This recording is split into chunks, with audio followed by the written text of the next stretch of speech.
pilih kameranya mau di selfie.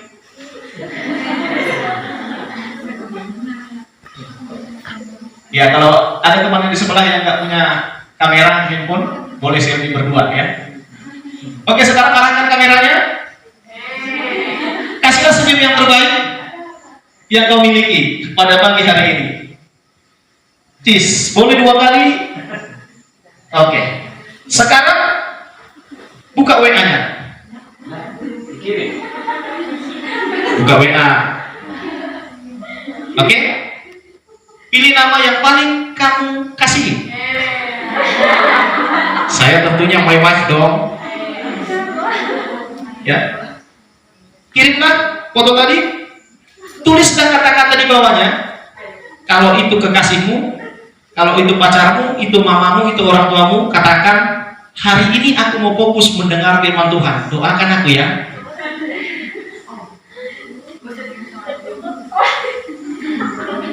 Bisa ya? Ada yang perlu saya bantu?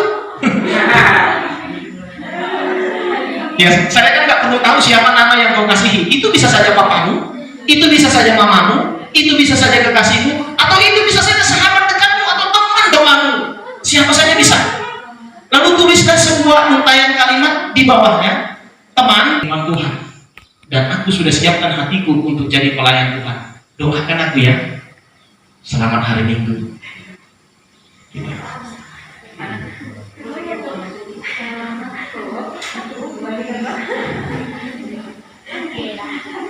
Tetap siapa tahu nanti ada yang urgent ya. Dibalas atau tidak dibalas nanti kita lihat setelah sisi ini. Baik, teman-teman dan saudara-saudara yang dikasihi Tuhan, berapa orang di antara kalian yang sudah kenal saya? Raise hand. Sudah kenal semua ya? Baik, terima kasih. Berarti saya orang terkenal dong di ruangan ini. Berapa orang yang belum pernah dengar saya khotbah? Tangan tinggi-tinggi. Kok malu-malu? 1, 2, 3, hanya 3 orang. Oke. Berarti sudah pernah, selebihnya sudah pernah dengar saya. Nah, teman-teman dan saudara-saudara, memberikan diri untuk melayani, bukan untuk persoalan itu dalam diri kita, sehingga ketika kepengurusan ini berlanjut, ketika engkau tidak ada yang memperhatikan, ketika engkau tidak ada yang mendukung, jadi pelayan Tuhan. Kita melayani, bukan untuk. Lihat sebelah kanan kirimu, katakan, kita melayani, bukan untuk dilayani. Oke, good. Jadi nggak ada lagi kata-kata yang tawar. Nah, teman-teman, apa arti pelayan? Next step. Kalau kita sudah sepakat bahwa kita adalah pelayan Tuhan, mari kita lihat apa sesungguhnya arti pelayan Tuhan sehingga ini tidak kabur nanti bagimu. Ya.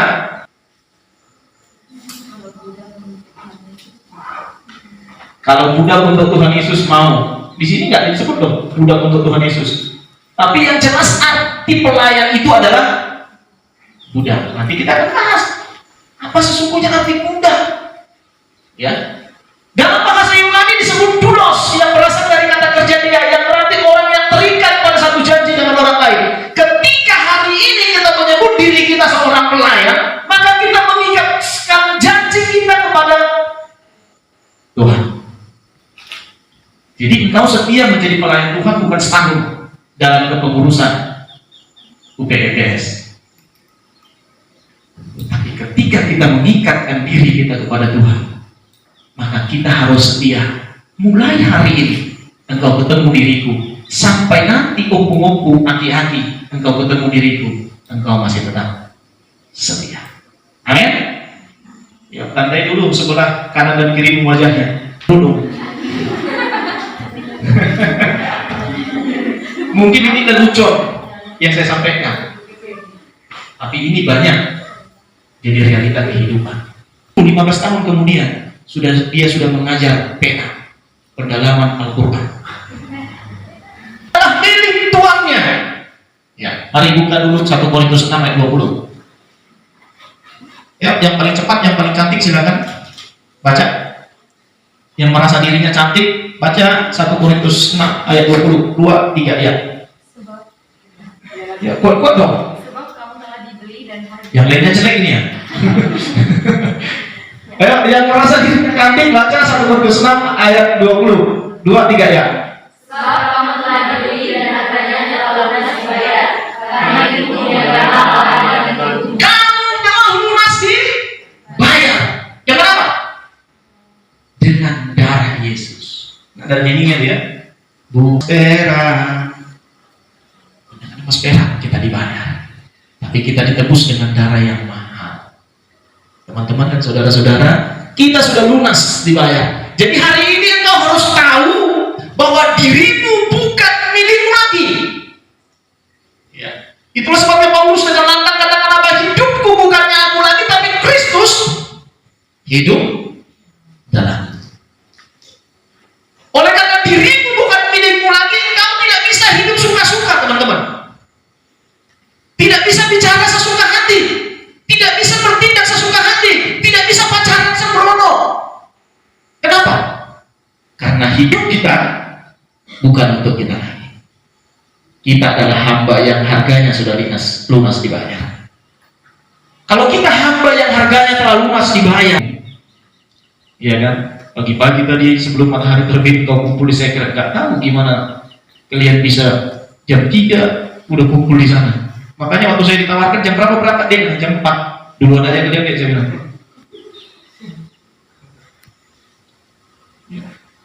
Karena aku merasa aku nggak mampu berangkat jam 4. Iya kan? Daripada aku memaksakan diri ke tunggu-tunggu akhirnya aku terlambat. Untuk ada orang baik yang dikirim Tuhan menolongku mengantarkanku sampai kemari, Pak Beni ya.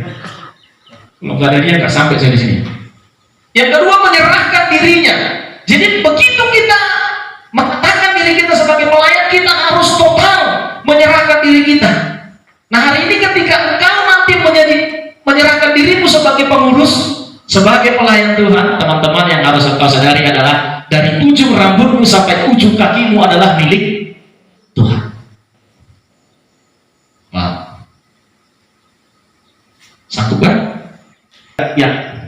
Demikianlah hendaknya orang bercahaya di depan orang, supaya mereka melihat perbuatanmu yang baik dan memuliakan Bapamu yang di surga. Nah ketika engkau sepakat dan menyerahkan dirimu menjadi pelayan Tuhan, engkau harus tahu bahwa seluruh totalitas kehidupanmu harus memuliakan Tuhan. Supaya apa? Supaya orang lain bisa melihat Tuhan dalam hidupmu. Ketika engkau senyum, ada Tuhan di senyummu. Ketika kau berteman, kau harus berteman dengan baik. Ketika kau berpacaran, kau harus berpacaran dengan baik. Kenapa? Karena semua kehidupan kita untuk kemuliaan Tuhan. Ya, susah ya? Lalu menyerahkan miliknya. Nah, lihat, apa milik kita? Kesenangan hidup kita, ego kita, ambisi kita, waktu kita, pikiran kita, tenaga kita, bahkan dompet kita pun harusnya menjadi milik Tuhan. Amin? Harusnya menjadi milik Tuhan. Ya. Oleh karenanya masih ada kesempatan bagi mundur sebelum kau dilantik menjadi pengurus. Tapi saya heran di EBS ini laki-lakinya sedikit ya. Ini nggak ada pengurusnya nanti laki-laki, perempuan semua. Oh. Luar biasa. Ini Wonder Woman semua ya. Wanita-wanita perkasa yang siap beri waktu untuk Tuhan. Amin. Memang wanita itu selalu lebih hebat dan lebih kuat daripada pria. Kenapa? Karena di balik suksesnya seorang pria ada wanita hebat di belakangnya. Saya bisa berdiri di sini oleh karena kakak kalian kasih izinkan saya. Kalau nggak diizinkannya saya kemarin, nggak bisa saya kemarin. Dan saya pun susah menolak pelayanan di IBS ini karena saya gurunya IBS. Iya kan?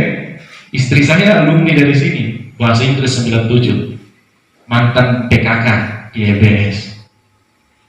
Jadi kalau pelayanan di EBS ini, apa ya saya tinggalin? Lanjut deh. Yang kedua, seorang pelayan itu amat hidup bagi tuannya. Tadi menyerahkan untuk tuannya. Yang kedua, hidup bagi tuannya, pekerjaannya untuk tuannya. Apalagi menyerahkan hasil hidupnya untuk tuannya, ambisinya, visi hidupnya. Wow. Maka saya selalu marah kepada adik-adik di UPP. Saya tanya, berapa uang kas kalian? Saya bilang 400.000 bang katanya. Angkatannya berapa?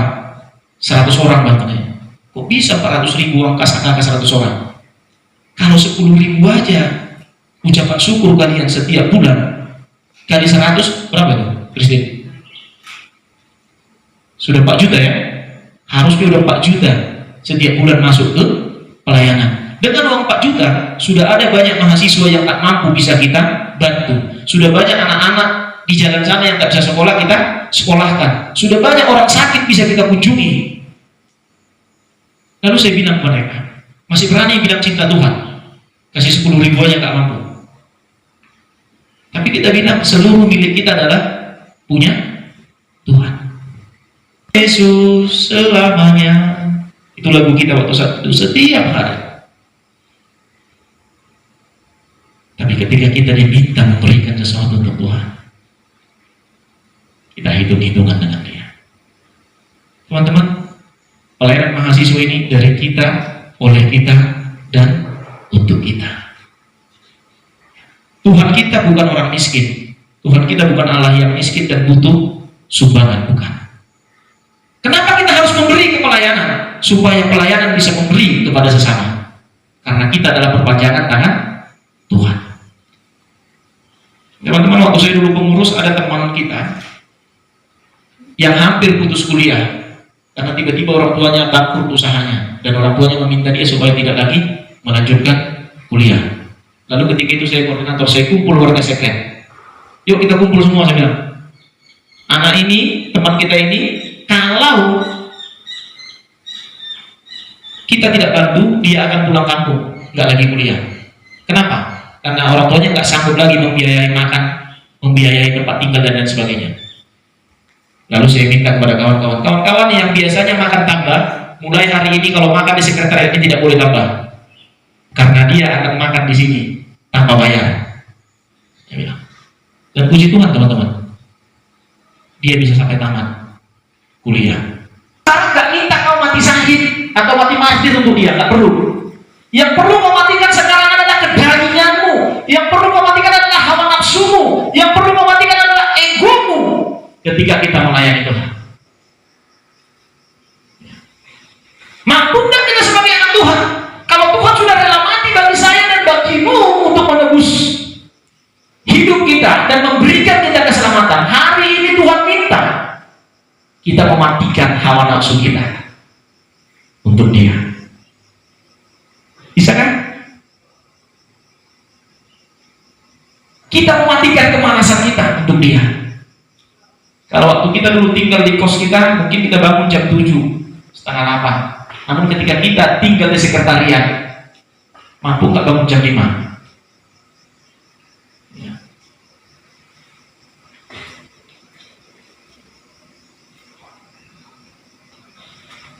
Saya nggak tahu pengurus ini nanti akan tinggal di sekretariat apa enggak ya. Tapi sampai sekarang saya masih yakin kalau sekretariat itu adalah rumah persekutuan, rumah doa, laboratorium rohani di mana setiap kita dibentuk menjadi bejana yang indah. Yang tadinya tidak bisa masak di sekretariat harus bisa masak.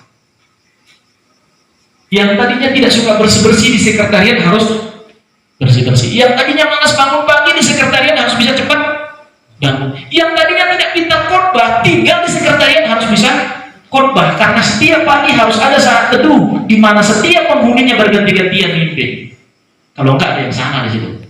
Yang kemarin saya panggil adik-adik dari UPP, udah lama kami bang nggak melakukan itu. Ingat, itu bukan tempat kos, saya bilang. Itu rumah doa. Ya, kalau mau santai-santai jangan tinggal di sekretariat lah. Ya.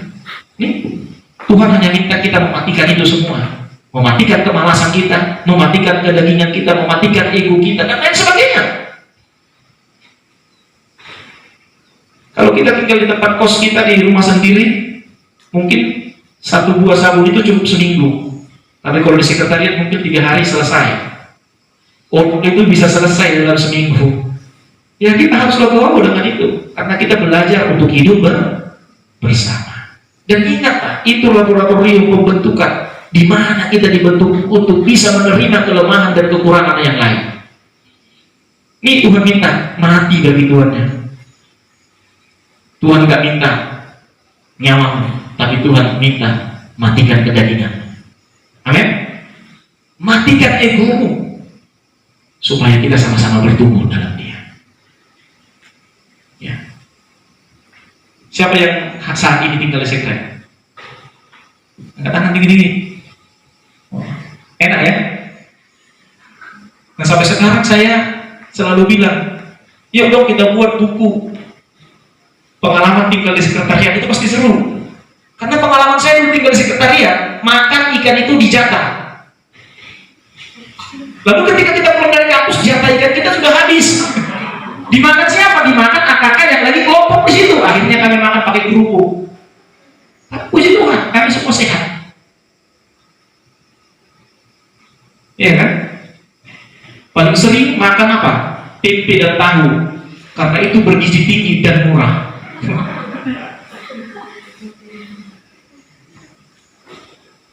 Nah, jadi kalian jangan agak remeh dengan saya. Saya juga bisa dan pintar masak. Karena saya lama tinggal di sekretariat. Teman-teman dan saudara-saudara, saya nggak tahu.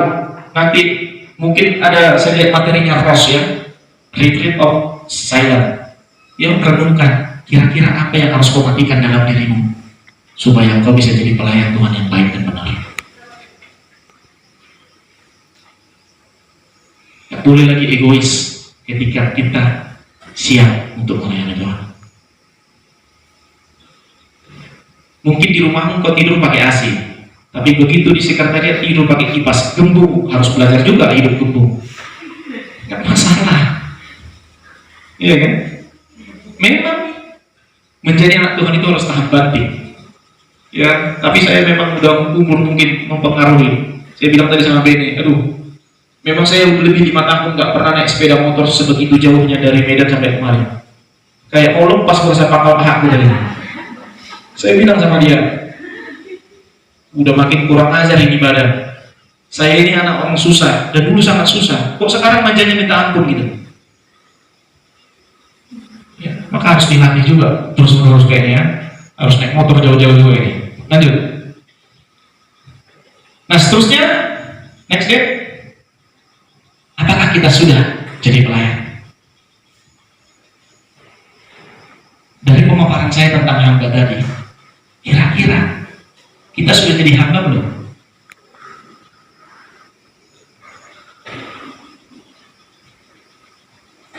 Kita sudah jadi pelayan belum? Kalau berserak piring di sekretariat, kita punya waktu. Walaupun kita tidak bertugas hari itu, kita cucinya, atau kita tunggu yang piket. Antar air ya di situ. Kalau berpasir rumah sekretariat, kita sapunya itu. Kalau berserak sendal-sendal di depan, kita bersihkan itu. Teman, ini harus bayar harga. Ya, untuk jadi pelayan Tuhan gak gampang. Tapi bukan berarti tidak bisa. Amin. Bukan berarti tidak bisa. Itulah sebabnya hari ini kita diutus, dipersiapkan supaya kita gak kaget, dipersiapkan supaya kita tahu bahwa melayani Tuhan seperti itu. Lanjut deh. Mengapa kita melayani? Apa kira-kira? Kenapa lah tahu mau melayani Tuhan? Karena Tuhan lebih dulu melayani saya. Ada yang lain? Kenapa kira-kira mau jadi pengurus? Diajar aja, pagi-pagi harus bangun, bayar pula lagi ke bayar? Enggak. Syukurlah alumninya banyak uang ya, atau pasnya lagi ada. Diajak-ajak kemari. Kenapa? Apa orang tua mau titip pesan? Nah, nanti kalau kau di kampus, rajin-rajin melayani Tuhan ya. Ada yang orang tuanya pesan seperti itu, anak-anak? Ada? Enggak ada ya? Enggak pernah dititip. Oh, guru, kalau di kampus sama kok aktif kok di pelayanan mahasiswa ya, gitu melayani di situ. Siapa tahu kok bisa jadi pendeta gitu ya. Enggak ada ya? Lalu kenapa kita melayani Tuhan? Ayo. Mari kita lihat. Kenapa kita melayani Tuhan? Yang pertama, Melayani adalah perintah Allah. Ya, buka dulu Filipi 1, Filipi 2 ayat 12 sampai 13.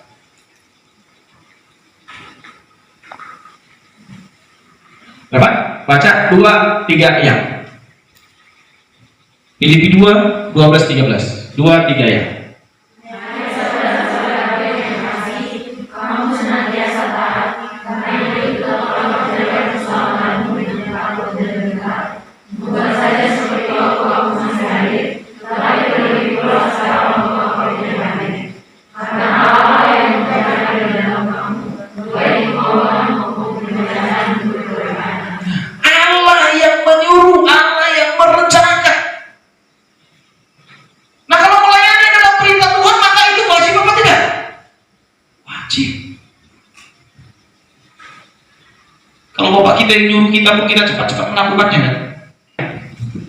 Maka itulah bangsa yang terpilih, dinamakan dengan rajani, bangsa yang kudus, umat pemilihan Allah sendiri, supaya kamu memberitakan perbuatan-perbuatan yang besar dari Dia, yang telah mengambil kamu keluar dari kegelapan ke dalam yang ajaib. Kamu adalah bangsa terpilih, imamat yang rajani, dipanggil untuk memberitakan. Wah, kadang-kadang kalau kita pikirkan ini, siapakah aku ini Tuhan sehingga aku kau panggil ya? Apa kelebihan kita rupanya? Apa kelebihan rupanya sehingga kau dipilih jadi pengurus? Apakah karena kebaikan kita? Karena pasir lidah kita? Karena kegantengan kita? Karena kecantikan kita? No. Tapi semata karena anugerah. Yesus berada di sumur Yakub, dia melihat ada seorang wanita datang ke sumur itu pada siang hari, dan itu dimanfaatkan oleh Yesus untuk melayani dia. Wanita itu datang siang hari, kenapa? Karena dia tahu ketemu banyak orang. Tetapi ketika dia ketemu Yesus, dia justru pergi ke Yesus. Saya nggak tahu perubahan apa yang terjadi dalam hidupmu ketika kau ketemu Tuhan. Tapi saudara-saudara dikasih Tuhan, melayani sebagai suatu kesempatan. Menjadi pengurus itu ada waktunya. Saya sampai sekarang, kalau saya pengen jadi koordinator, saya nggak bisa lagi jadi koordinator MIPI. Nggak bisa ya? Nggak bisa. Karena sudah berlalu. Kesempatan Anda melayani di UPEBS itu sangat terbatas. Oleh karenanya, kalian harus menuliskan sejarah-sejarah yang indah ketika engkau menjadi pengurus di UPEBS. Catatan emas apa yang akan kau tuliskan ketika engkau menjadi pengurus? Jejak pelayanan apa yang akan engkau perlihatkan dan engkau tinggalkan ketika 5-10 tahun yang akan datang? Orang ingin mengingat dan melihat. Ayo, mulai dari sekarang berpikir. Jadi jangan semata-mata hanya jadi pernah jadi pengurus, tapi kita tidak membuat sejarah apapun dalam pelayanan kita. Lanjut. Hasil dosa besar. Jangan pernah merasa karena aku sia-sia cara maka ibadah itu berjalan dengan baik. Salah. Dan jangan pernah merasa karena aku departemen kelompok kecil maka banyak AKK yang semangat dan banyak PKK yang berenergi memberikan pelayanan. Salah. Kita ini adalah tubuh Kristus, yang mana satu dengan yang lain saling ketergantungan, satu dengan yang lain saling memberi manfaat. Ini bagi orang percaya yang merupakan kewajiban yang tidak bisa ditawar-tawar, dan di dalamnya ada unsur membayar harga, waktu, tenaga, pikiran, materi, bahkan nyawa sekalipun. Nah, melayani itu adalah kewajiban. Adik-adik tahu apa arti kewajiban? Sesuatu yang harus mesti. Kewajiban itu adalah kebutuhan.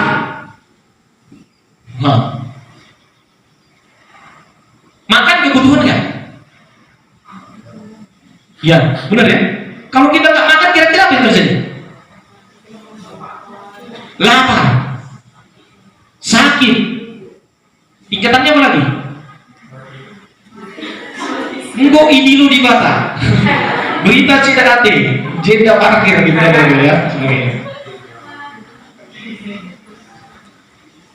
Yang harus katakan dengan jujur, walaupun menurutku dia bukan wanita yang paling cantik di dunia, karena masih banyak wanita lain yang lebih cantik kulihat di dunia ini, aku gak bisa bohong itu. Masih banyak yang lebih seksi, masih banyak yang lebih montok, apalagi sekarang kami sudah mulai tua. Tapi aku harus sadar bahwa dia adalah wanita yang paling tepat mendampingiku.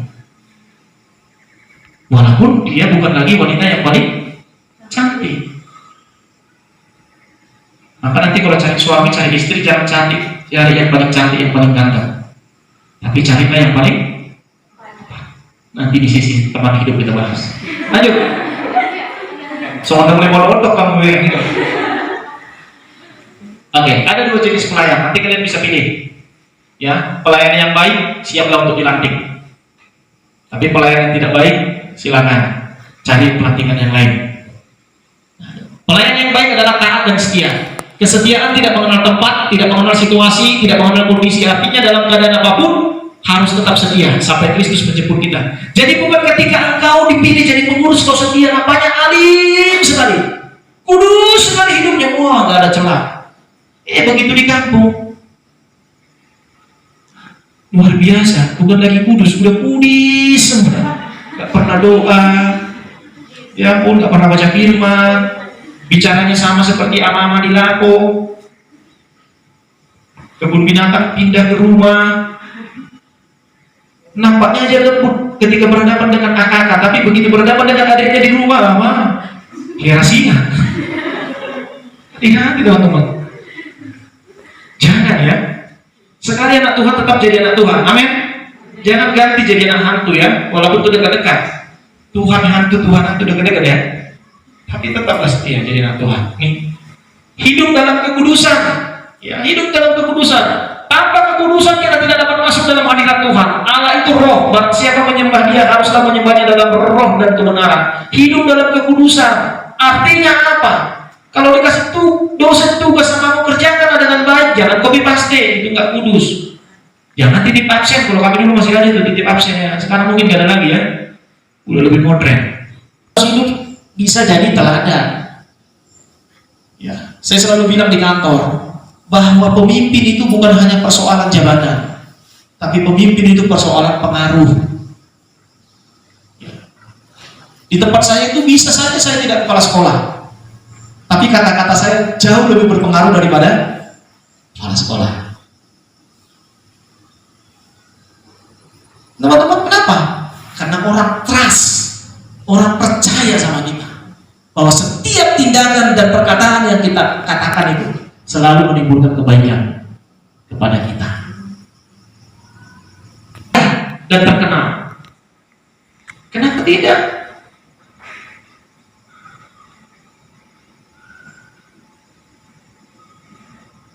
Ya, jadi malam kami ikut seminar di KPR ya kan, tentang menulis.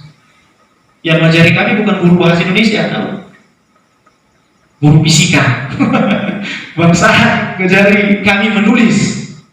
Bayangin. Dia menjadi penulis yang produktif. Dia mulai tahun 2020. 2019 buku saya sudah terbit. Dia belum mulai. 2020 dia mulai dan sekarang dia terus luar biasa, terus belajar. Luar biasa. Dia memaknai hidupnya.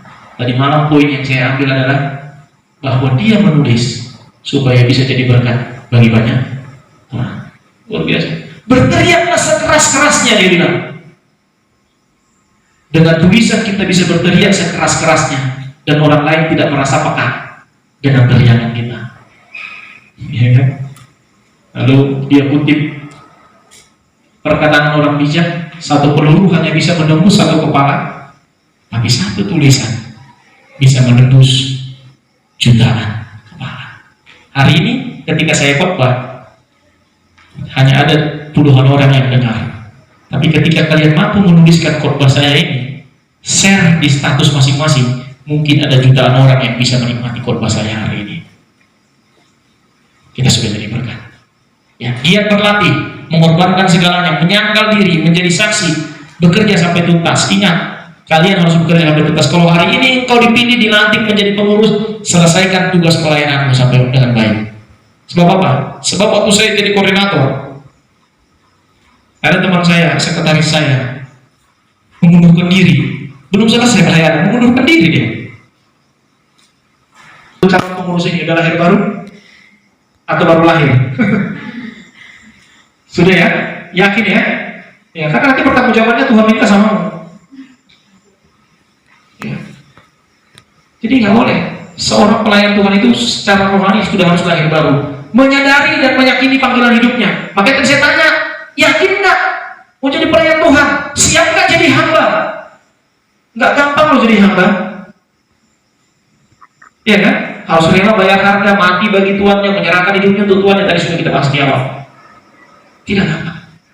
Lalu mengandalkan firman Tuhan dan doa. Ya, memiliki konsep yang benar, teguh, stabil, punya standar yang pasti. Sekalipun banyak ajaran yang berkembang, ya, banyak ajaran sekarang berkembang kan? Bidan lebih kejam daripada modal. Mencakar mungkin menggigit, tapi kalau bidan ajaran sesat bisa membuat kita meninggalkan Tuhan. Nah, hati-hati. Peka akan suara Tuhan dan mengerti kehendak Tuhan, memiliki visi yang semakin hari semakin tajam. Ya. Berarti koordinator hari ini akan berakhir masa jabatan pelayanannya, ya? Betul ya? Hah? Iya, yang ku maksud ini kan mau regenerasi pelayanan kan? Kutanya dulu kau ibu kor, setelah kau jadi koordinator 1 tahun di masa pandemi ini, makin cinta Tuhan ya kau atau makin gimana perasaanmu supaya orang ini siap-siap menghadapi situasi yang kau hadapi? Makin cinta Tuhan. Puji Tuhan, tepuk tangan untuk ya. Harusnya memang demikian. Semakin lama kita hidup dalam Tuhan, kita harus semakin cinta Tuhan. Tetapi kenyataannya ada banyak orang yang merasa tersiksa melayani Tuhan dan hidup dalam Tuhan. Itulah sebabnya dia pengen cepat-cepat meninggalkan pelayanan, pengen cepat-cepat meninggalkan komunitas, pengen cepat-cepat alumni supaya tak mimpin lagi. Nah, gitu lah kira-kira ya. Ada banyak yang seperti itu. Tapi itu bukan kita. Lanjut deh. Secara karakter dia punya citra diri yang positif. Ya, dari calon pengurus 10 orang ini ada nggak yang IPK-nya di bawah 2 deh? Enggak ya? Semua di atas 2,7 ya. Karena nanti begini, jangan sampai disalahkan orang pelayanan hanya karena kita. Jangan sampai Tuhan kita dimasalahkan oleh karena kehidupan kita yang gak beres. Tuhan, tak ngapain melayani? Aktif-aktif di pelayanan. Tapi IPK, IP nasakom katanya, nasib 1 koma. Melayani terus, tapi gak tamat-tamat. Nah, ini di UPIP banyak ini. Bahkan sampai sekarang masih banyak yang akhirnya gak berani ketemu saya. Kenapa? Karena menurut saya gak jadi berkah. Tuhan akan disalahkan ketika kita berbuat salah, karena orang sudah menyadari kita anak Tuhan. Nah, itu. Ya, citra diri positif sudah dicek ini ya. 10 calon pengurus ini nggak punya banyak utang. Jangan nanti waktu mimpin kelompok, dia utang ini, baru kamu sudah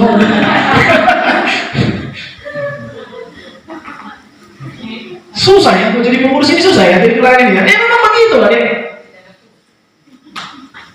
Kenapa? Karena ketika kita tampil sebagai pelayan, kita selebritis. Kita akan jadi sorotan banyak orang. Ya, berarti kan? Punya citra diri positif.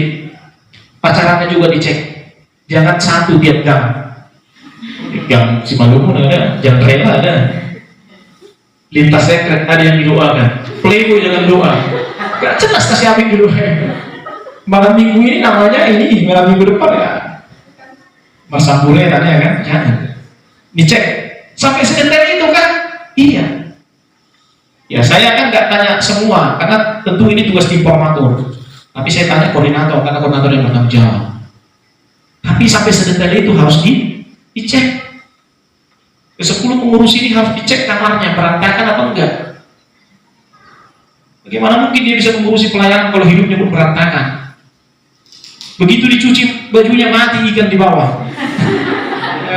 Kos kaki merah kayak berpian. Gimana dia mau jadi pelayan ya kan?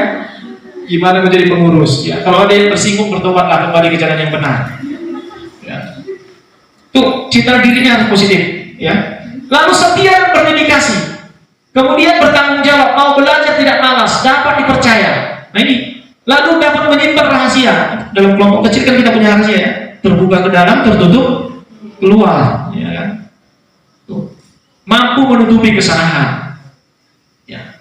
Kesalahan kita selama ini, kalau ada orang yang jatuh dalam dosa, kita jauhkan, kita anggap dia adalah orang yang tidak bisa lagi dilayani. Padahal sebenarnya salah. Yesus datang untuk orang yang sakit dan yang berdosa.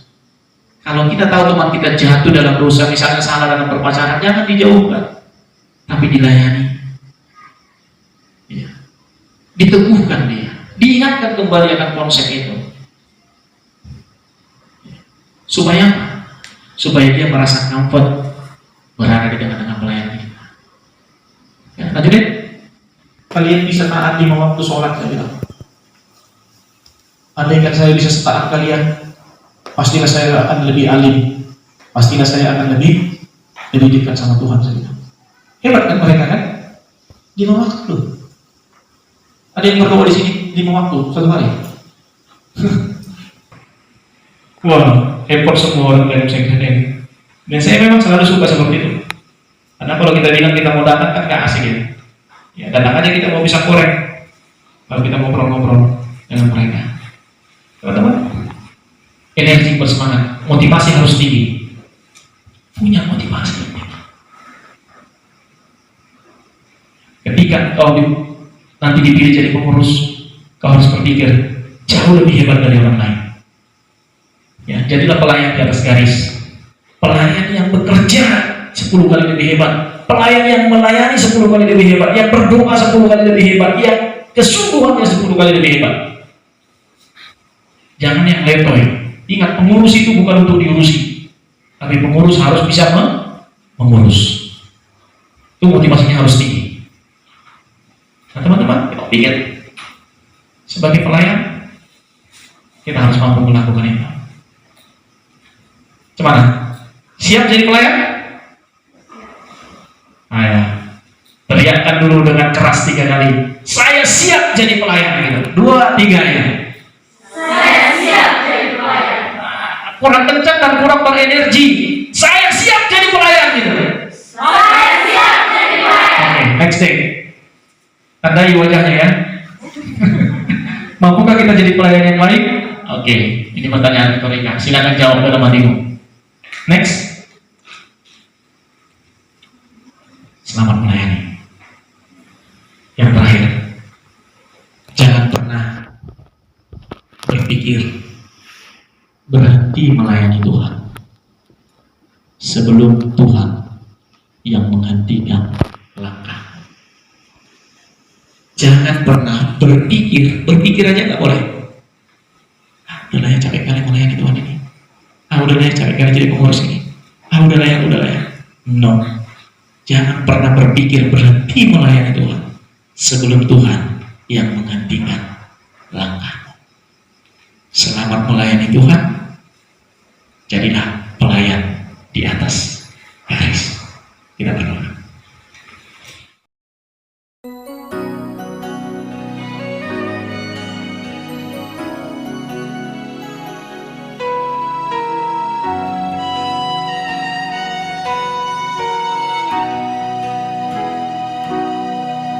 Ku mau cinta Yesus selamanya.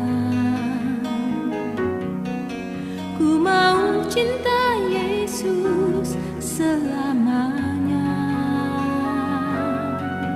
Meskipun badai silih berganti dalam hidupku, ku tetap cinta Yesus selamanya. Ku mau cinta Yesus selamanya.